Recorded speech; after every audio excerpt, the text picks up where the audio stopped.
I wish म पनि यसरी नै सुतिराख्न पक्का भयो भने थियो बट मलाई त दुनियाँ बचाउनु छ किनकि I am Batman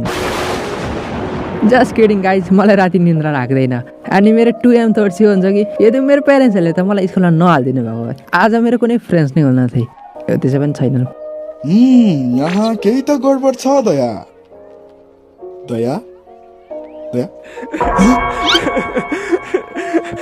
ACP sir कति एक्लो रहेछ बिचरा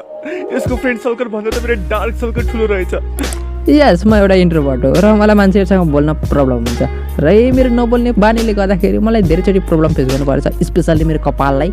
यतिको छ त ठिक हुन्छ बाजी हुन्छ या त्यही भएर सायद मेरो कुनै फ्रेन्ड्स पनि छैनन् बट यसको मतलब यो होइन कि मलाई साथी बनाउन मन पर्दैन मेरो भाइब कसैसँग इजिली म्याच हुँदैन सो फ्रेन्ड्स बनाउन अलिक गाह्रो पर्छ तर जोसँग भाइब म्याच हुन्छ त्योसँग म कम्प्लिटली डिफ्रेन्ट पर्सन हुन्छु chicken wing chicken wing chicken wing chicken wing hot dog and bologna hot dog and bologna chicken and macaroni chicken and macaroni chilling with the homies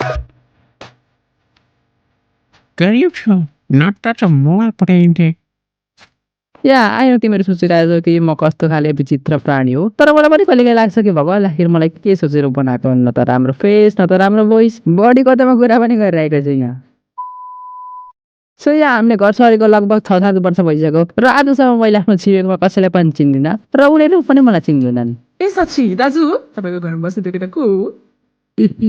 ऊ त मेरो छोरा हो के गर्नु घरबाट केटी निस्किँदैन या आन्टीलाई मेरो एक्जिस्टेन्सको बारेमा थाहा पनि छैन but her knows me very well sorry अब हेर एज एन इन्ट्रोभर्ट मेरो बिगेस्ट नाइटमेयर भनेको बाटोमा स्ट्रेन्जर्सले डाइरेक्सन सोध्नु हो इमेजिन म घरबाट बल्ल बल्ल निस्किरहेको छु एन्ड मलाई बाटोमा कसैले सोध्छन्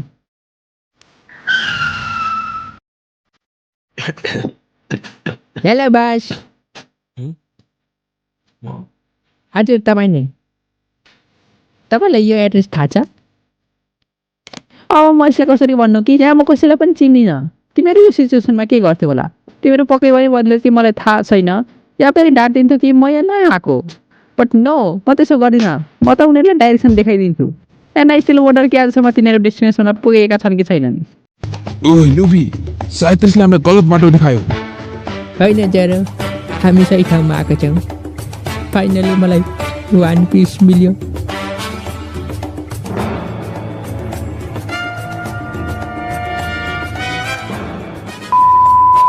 बट यो त केही होइन यार मेरो बिगेस्ट नाइटमेयर इज वेन म बाटोमा एक्लै हिँडिरहेको हुन्छु एन्ड अगाडिबाट केटीहरू आउँछन् र आजसम्म मैले यो बुझेको छुइनँ कि यो केटीहरूलाई चाहिँ किन अपोजिट साइडमा हिँड्नुपर्ने अब कति धेरैलाई यो त प्रब्लम होइन एउटा अपर्च्युनिटी होला बट मेरो लागि यो प्रब्लम हो एन्ड द्याट इज वाइ म एउटा स्पेसल मुभ गर्छु म आफ्नो गोजीमा हात हाल्छु र आफ्नो पोललाई निकाल्छु र रेन्डमली केही टाइप गर्न थाल्छु ताकि म बिजी भएको इम्प्रेसन जाओस् र तिनीहरूको नजिक पास गर्दाखेरि तिनीहरूलाई म इग्नोर गर्न सकु बट यो कहिले हुँदैन मेरो माइन्ड कन्सियस हुन्छ र बारम्बार भनिरहेको हुन्छ कि अगाडिबाट केटीहरू आइरहेको छ एन्ड त्यतिखेर म आफ्नो हिँड्ने स्टाइल पनि बिर्सिन्छु and at the end of the day म अर्को साइडबाट हिँडिदिन्छु यस मबाट केही हुँदैन